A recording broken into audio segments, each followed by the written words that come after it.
So right now we actually have the cool opportunity to have the public release of a new video that was created by Mariah Smith, who is sitting here in the audience. She was the producer and the director.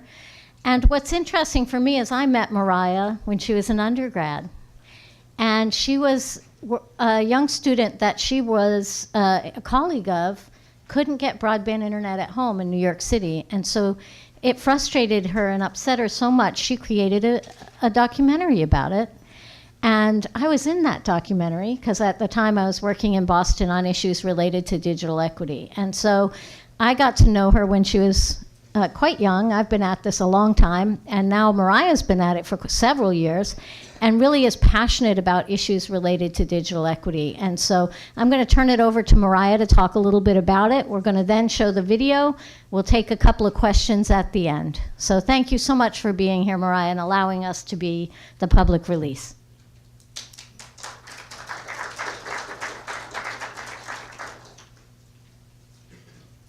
Thank you, Deb, for that generous introduction. And it really is a privilege to be here. And I wouldn't be standing up here if it weren't for Deb, the kind of all too humble leader who has inspired me and guided me in many years and over many years. So thank you, Deb. And thank you to all the other leaders in the room who are fighting every day to make sure that basic opportunities are available to everyone in Connecticut and across the country. So thank you. I grew up outside of Kansas City on the Missouri side, where Google Fiber launched its gigabit fiber network in 2012. As Google updated its progress maps, green dots signaled planned fiber construction, and red dots indicated no fiber investment, no planned construction. Troost Avenue, historically dividing the city along race and income, clearly separated the green from the red dots on these maps. Residents on the red side of the avenue were already disconnected, isolated from the connective tissue of our era. And Google Fiber was not going to change that. It just wasn't part of the business strategy. And I understood this map with the red and green dots as a plan for what would become a form of present-day redlining, and it screamed injustice. In the era of the gig economy, internet networks form another layer of fundamental infrastructure. With dots of red and green fresh in my mind, I sat through college classes on market imperfections and government intervention, grappling with this concept of the digital divide, one as complex as it was misunderstood in Kansas City. The deeper I dove into my economics training, the stronger my conviction grew. Much like roads, much like electricity networks, broadband should be available to everyone on a non-discriminatory basis, irrespective of where they live. And the business case simply doesn't align with that goal. So what do digital divides look like? Numbers, statistics, pie charts. There's only so much of the story that data can capture. And on this topic, we're well aware that we don't even have the sufficient data to capture who's connected and who's not today. I wanted to make this disparity, the red dots, the green dots, visible, palpable. So I set out to find human stories, to illustrate some of the human stakes, and to connect the threads we heard about this morning, the homework gap, high schoolers sitting on the stairs of libraries, telemedicine. And I want to enlist all of you in this room and over the live stream to help me devise ways to make this video useful in your ongoing work. As you watch, please consider opportunities for future screenings, for ways to splice the video up into short 7-second Twitter videos, and to embed in relevant campaigns.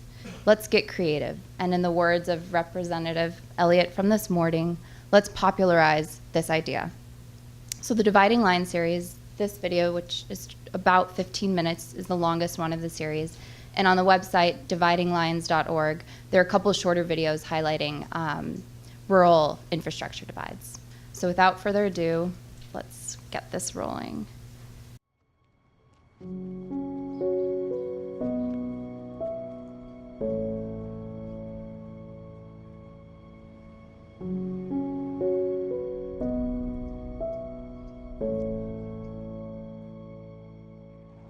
Internet is everywhere. It's a requirement of our life now. I'm a sophomore in high school. I have 11 classes. Most of the time I have to do between 3 to 4 essays or 2 projects every night. My teacher requires everything to be online. Every year my work is required online, more and more worksheets at Google Classroom, Google Drive, and Google Docs that I have to turn in. But it's kind of hard now because I currently don't have internet access at home and my parents don't have enough money to pay for it. We just have one company around this area and it's really expensive. So I try my best to get internet in other ways. I have to stay after school, go to a library, a public library, to do my essays. So it's really hard for me to do my work because I have to look for a computer, wait for it, and then there's a time limit because there's a lot of people going over there to use a computer to do their work. I want to go to college. I want to be a surgeon to treat people with cancer. I'm going to be the first person in the family who goes to college. Most of my friends don't have internet at home because they can't afford it either. It's really funny for me and my friends because we see tech companies all around us in San Francisco and then we can't afford internet. We will all be better students if we had internet at home.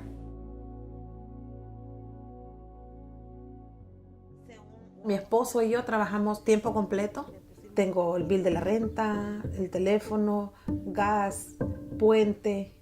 Son tantas cosas que hay que ver antes. Lastimosamente hasta el día de hoy no hemos podido tenerlo. En esta área solo tenemos una opción de compra de internet. Es una necesidad más básica en el hogar. Antes lo miraba uno como lujo, ahora ya no. La educación se basa en la tecnología, en el internet. Y esa es la razón por que las compañías se aprovechan de nosotros, pues porque saben que necesitamos internet en casa por nuestros hijos. El no tener internet le daría de ventaja bastante en la escuela a mi hija. Ella ya está preparándose para lo que es la universidad. Aplicaciones no las podemos hacer porque es por internet.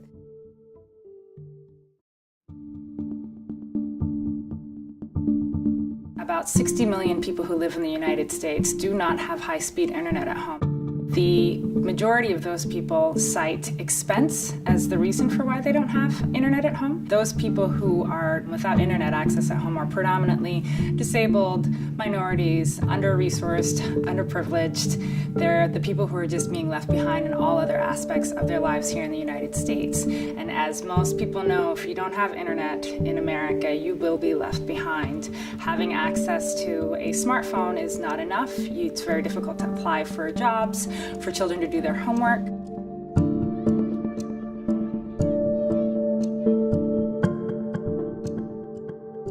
Most of us take internet access for granted.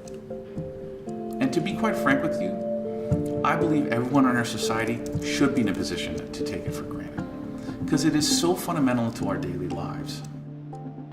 The fact that we have over 800,000 San Francisco residents, and we consider ourselves to be the technology capital of the world, and the fact that we still have over 100,000 San Francisco residents without internet access at home, to me is criminal. Internet service providers are pretty much in a very comfortable space. Mergers have created opportunities for companies to not really need to get all these customers online, so there's not a requirement to actually go after underprivileged people who can't afford this. The old version of separate but equal here is, well, people can always go to the library. And that's true. People can go to the library. And now people can get a limited amount of data to the extent they can afford it, which is not the same thing as you and me going home and getting on our laptop. And it certainly isn't the same thing from our kids' point of view in terms of school or our point of view when we're looking for a job.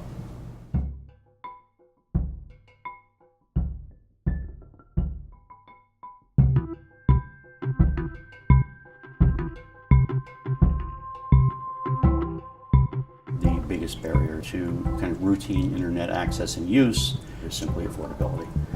It's one of the reasons why this computer center and a number of others around the city, we have been paying such close attention to the affordable alternatives that people have or are supposed to have.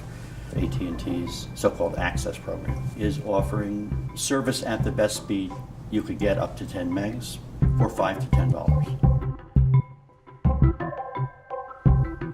This was something that they negotiated with the FCC as a concession in connection with their DirecTV acquisition 2 years ago.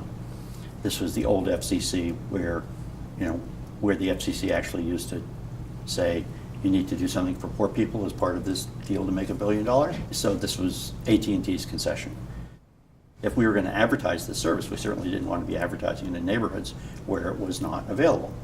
So we did a thorough mapping of all of the federal data that was available, and the map basically showed that there was about 60,000 households which didn't have 3 meg service.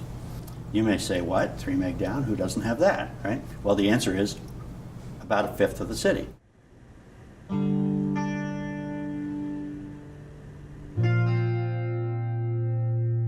a retiree. I worked for Ohio Bell Telephone Company for 32 years. They said fiber internet is coming about 8 years ago. AT&T promised me that. And everybody was, we were so excited about broadband and we're gonna get it. And I got it. It didn't work right. I have to wait and wait and wait. I do my banking on there and it's so slow. I go and record something, but it won't play back immediately, which it should. Sometimes I have to wait up to between 8 and 10 hours. They never told me initially, no matter what equipment I had, it wasn't gonna work because we didn't have broadband in this area. So I'm paying for a service that I'm not getting, that I was promised. They have a program where you don't have to go to Cleveland Clinic to see a doctor. You can talk to your doctor on your tablet, your computer, whatever. I have the insurance, I have the equipment to see the doctor on, but I have no means to get to him. Because of the internet speed, I'm being denied a very good service. And it was finally this realization like, oh, wonder if AT&T's just not investing in those neighborhoods. And yes, that's exactly what's happening. They're just not investing in these poorer neighborhoods. You can get very slow internet from AT&T, or you can get really expensive, really fast, great internet from Spectrum. Is that really the kind of choice that's reasonable? No, it's because we don't have competition. Well, once we saw that, then it was easy enough to trace back what had happened. So in 2007, the state legislature had eliminated state regulation.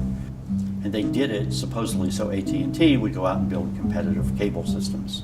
AT&T had gone and done exactly what you would have expected. They built their new system called UVerse in places where they thought they could make more money and didn't build it in other places. It was a pretty important policy consequence of the state that nobody knew had happened. Since then, we've done the same research on several other cities. There's a very similar pattern in Detroit, very similar pattern in Dayton, very similar pattern in Toledo.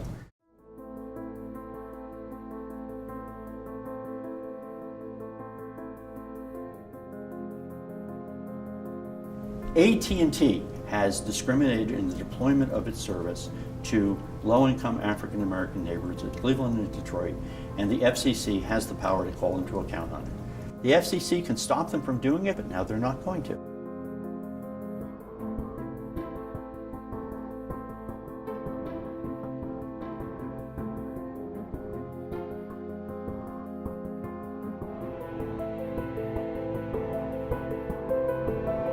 AT&T will not give us poor people the top of the line internet. They don't want to be bothered with us. I don't want to move out of Cleveland. I want to stay right here.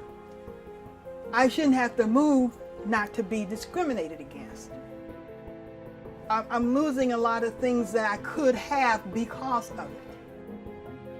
And it really interrupts your quality of life, the quality of retirement.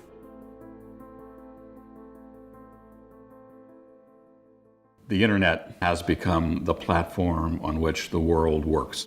in Oregon. Fortunately, that was identified as something that we should be talking about by the state's leaders.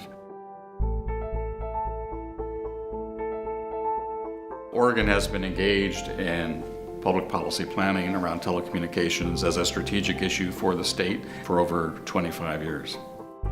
Oregon is a big western state with a relatively small population, yet we are in a fairly strong position regarding broadband availability, adoption, and utilization.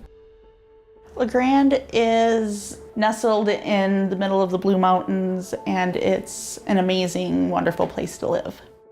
With us being in such a rural community, not having the neonatal unit for infants makes it harder, so you have to get flown out. Usually end up having to go to Portland or to Boise to lower the risk of complications. When our daughter Maya was born, things got really scary.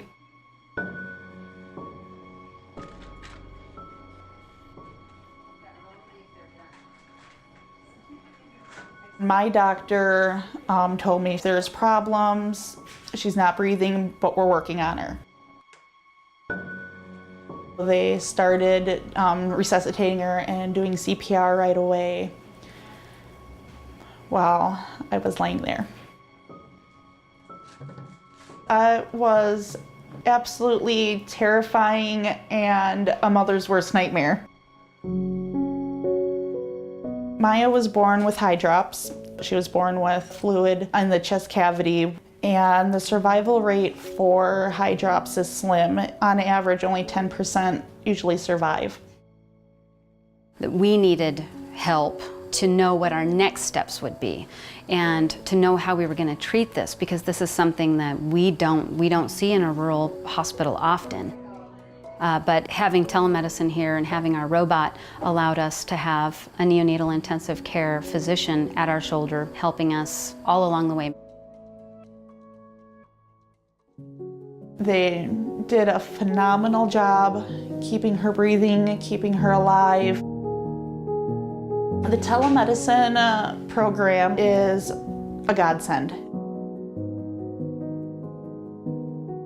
High-speed internet is necessary for everything, like telemedicine. You don't want a blurry picture for the consulting physician. You are talking about a tiny baby's life here. So definitely high-speed internet is a must. There was fiber run through our region several years ago.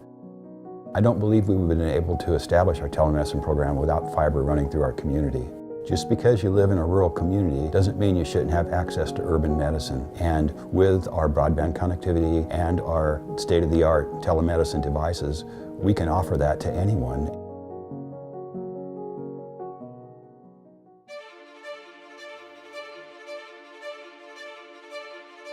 Our hope in Cleveland is not that we will somehow get AT&T to behave differently.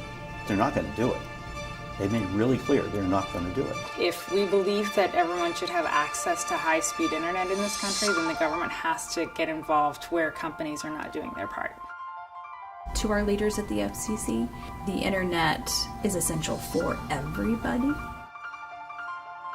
This is a fight worth fighting. There's no time to wait.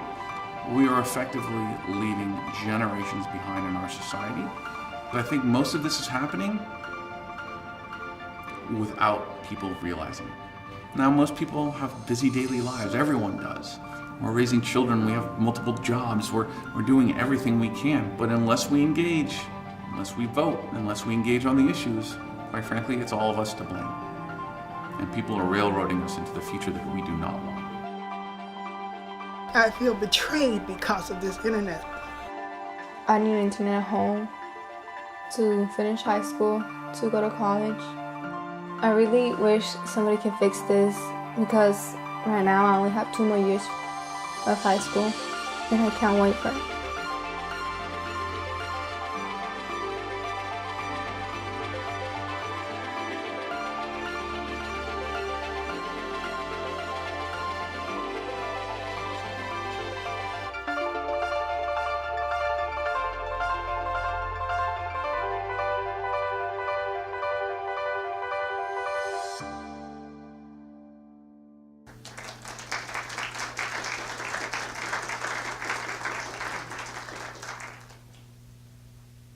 Thank you. Good afternoon.